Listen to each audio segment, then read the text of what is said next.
Hello, everyone. My name is Gregory, and this is The View from Out Here. I realize that it's not news, but this week we finally heard the lamestream media acknowledge that Elon Musk is a drug addict. And the evidence would suggest that he's been a drug addict for quite a while now, at least long enough to develop bladder issues from ketamine abuse. Of course, to most of us, this is not news. Watching him in a number of environments when he's not speaking and doesn't seem interested in what is being said, you can see that he isn't comfortable in his own skin. He will exhibit behaviors that we're all too familiar with in people we know that are struggling with addiction. And the absent-minded eye rolling, the fidgeting, the inability to sit still, the weirdly jerking head movements, it's all there. Donald Trump as well has a long history of cocaine use. After all, he was a businessman in the 80s, and like most of his contemporaries at the time, it's a good bet that he was indulging too. In fact, a good case can be made that he is still indulging. He's also known to be taking something for whatever his mental illness is, probably Adderall, which is also known as amphetamine. We're getting reports that Trump is incontinent. Some of his associates have even nicknamed him Mr. Shits and Pants. I'm not a doctor and I don't even play one on TV, but I'm familiar with the telltale signs of drug use, and the president fits the description. I realize that I'm in a dicey area here. The inclusion part of diversity, equity, and inclusion is pretty important. There are many people who struggle every day with mental and/or physical challenges who are nonetheless qualified to provide important functions in running this government. Well qualified, in fact. Unfortunately, precious few of them have risen to the upper levels of Trump's executive branch. We can only guess what qualifies a Trump cabinet employee, but from out here it looks like one of the qualifications being used is close proximity to some form of crime. I mean, look at his first failed presidency. What was it? 14 of his closest associates ended up in jail. Look at the people who he has given pardons to, all criminals. Another qualification for being welcomed to the current executive branch has to be that the nominee must be wholly unqualified to execute the requirements of the positions they hold. Of course, all of this is speculation. We are left to try to figure out what's going on with either of these two men because they will not be forthcoming with accurate information about their health, mental or physical. We have only two reports about President's health. One in 2015 by a doctor, and I use the term loosely, who signed a document under duress written by Donald Trump, and another earlier this year by a doctor who has been nicknamed the Candyman by White House staffers, who hands out pills to White House staffers like the drug dealer that he is. So we have no useful information about the health of the President of the United States. Elon Musk isn't an elected official, so he doesn't have to tell us anything about his health. So we're left to figure out what the problem is like any doctor would, by observing the symptoms. And quite frankly, the symptoms are things that most of us have seen before. And we know what conditions those symptoms are associated with. Drug addiction and the resulting cross-sectional mental illnesses associated with it. Switching gears for a second, I encourage you to do an experiment with me.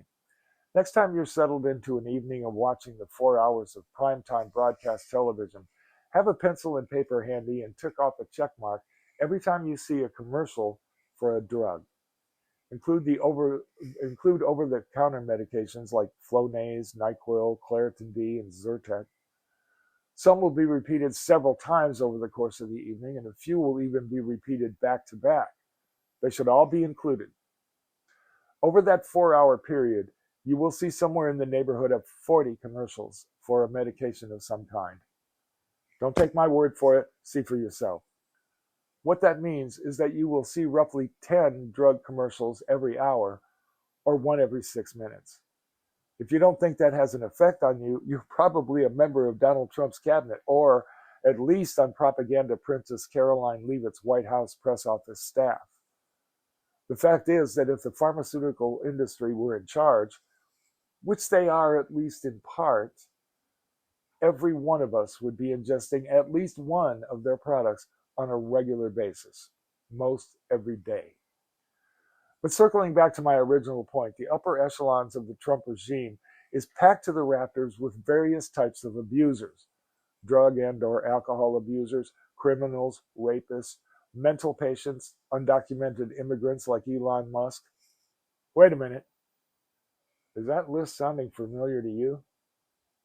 Isn't that the very list of things Donald Trump uses to excuse his flagrant racism against anyone who is not a cisgendered heterosexual white Christian nationalist? This is the perfect moment to bring Diddy into this mix. Yes, I'm bringing Sean P. Diddy Combs into this conversation. When you look at what P. Diddy is accused of doing, you can clearly see the parallels between him and Donald Trump. They're both powerful executives in their industries. They both have well-documented histories of abusive sex and violence and drug addiction and criminal behavior. I don't have to tell you what the difference is between these two men. You already know. This is all a textbook display of institutional racism.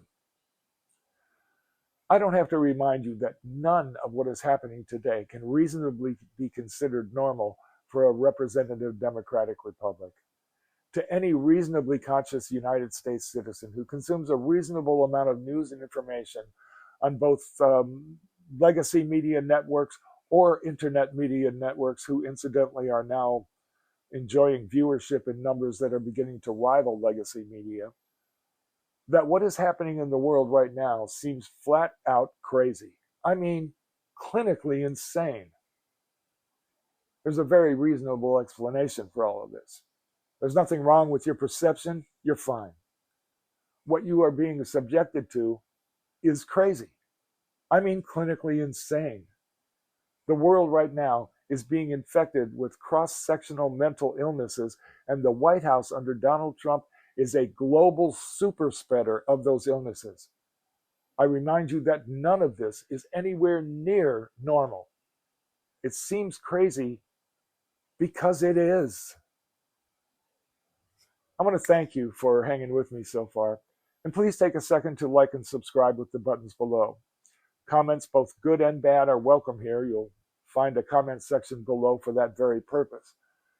And in the description box below, you'll find links to my books, Basic Video Production, for those of you who are thinking about starting your own channel. I had my best month of sales last month, so I guess I'm doing something right.